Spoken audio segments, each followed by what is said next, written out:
Breaking right now out of Gaza. We knew this was coming and the time has come. The two largest Gaza hospitals are shut down. Al Jazeera is reporting right now snipers are firing at anyone near the two largest hospitals, and that's trapping people inside. Just take a look. Again, this is inside one of the hospitals. Over the weekend, doctors are working by flashlight. Now, since the hospitals are shut down, thousands of people are not able to get any type of care. Breaking now at noon, the Cape Coral Police Department is holding a press conference about Barry Smallback, a man who's been missing now for more than 2 weeks. We are told it's probably going to start around 12:05. We will have those comments and find out exactly what they have to say. It's a high-speed chase to catch a suspected drug trafficker. Hearing Governor DeSantis out of Davenport, Iowa, he was greeted very warmly by their own Governor Kim Reynolds. She said things like, this is the person who can win and beat Joe Biden and reverse the madness that we see on a daily basis. There also were a lot of likenesses drawn to how Florida and Iowa maybe handled the COVID situation.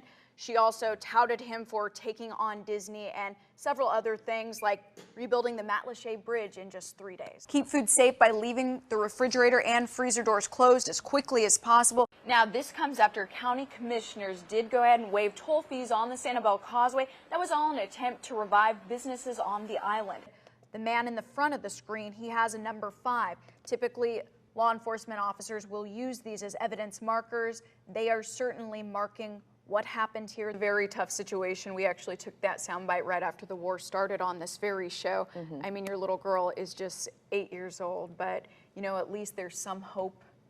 It is all hands on deck here. Northbound 41 just shut down. That cross street is College. Summerlin, that's an easy way around, but we have more ways to help you in this detour for your morning ride.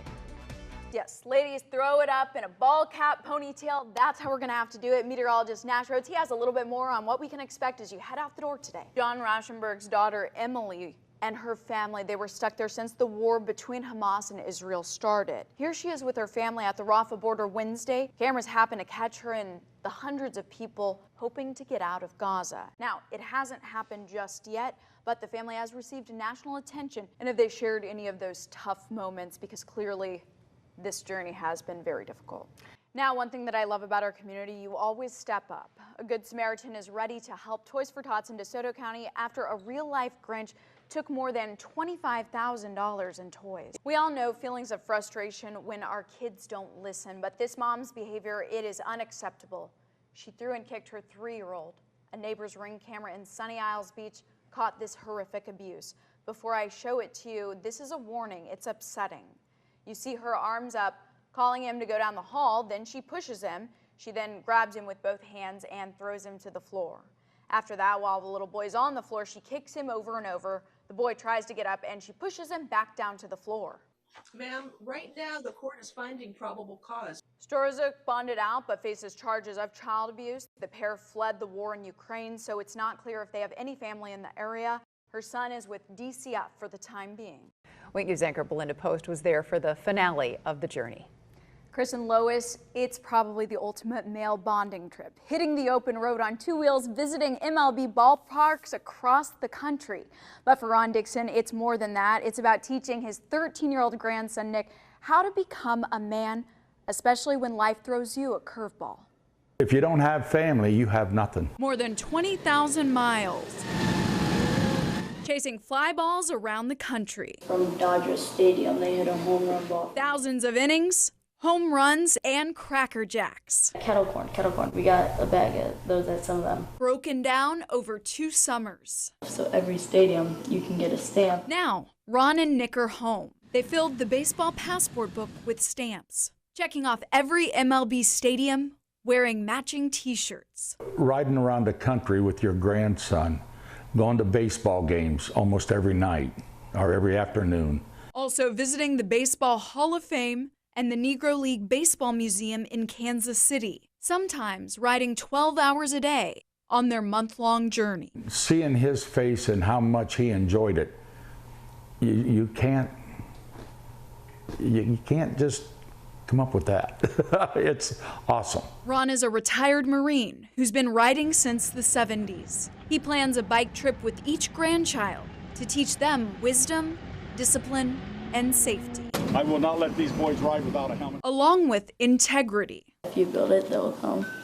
That means doing what you say and putting family first, which he also taught Nick's mom. Ever since I was a baby, I would ride with Dad on the motorcycle. I mean, I would literally fall asleep on the gas tank. No matter what life throws, they'll be on this ride together. Everybody says they've got the best parents, they've got the best kids, but like, I do. And when I met the family, I could immediately feel how close they were and that house was built on love. Now, Nick's brother, DJ, he was there too. He and Grandpa went on a similar trip a few years back. Nick says he will always remember that special time with his grandpa and checking off that last stadium. Over to you. When you step into a UFC octagon, you are in it to win it. You are here for the glory. But today, 19-year UFC veteran Clay Guida and the UFC, they're fighting for something more. They're fighting for Florida.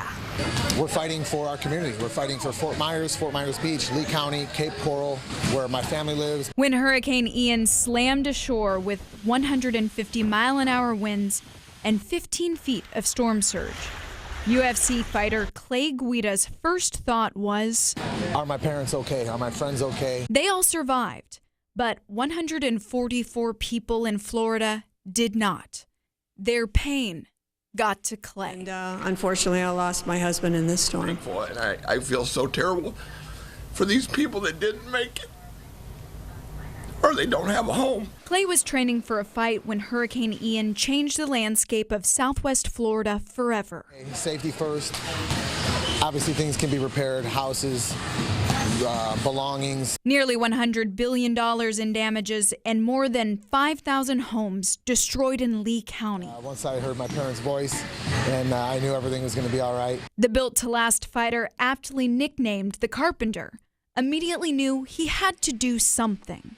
So he braced for the toughest fight of his life: how to help people rebuild their homes, their lives. The UFC and Vayner Sports has really helped out and teamed up with the Gills and Throws of Guida and the Wrestling is Life Foundation to come up with this fight for Florida. So now Clay and UFC are raising money with these Clay Guida shirts. UFC is also pushing fans worldwide to donate what they can to the Red Cross. The red, white, and blue fight for Florida. We had to have the state flag here marked, where Hurricane Ian ripped through. Now you can buy a shirt and rock one of these, or you can donate directly. All that money goes to the families hit the hardest in Southwest Florida. Belinda Post, Wink News.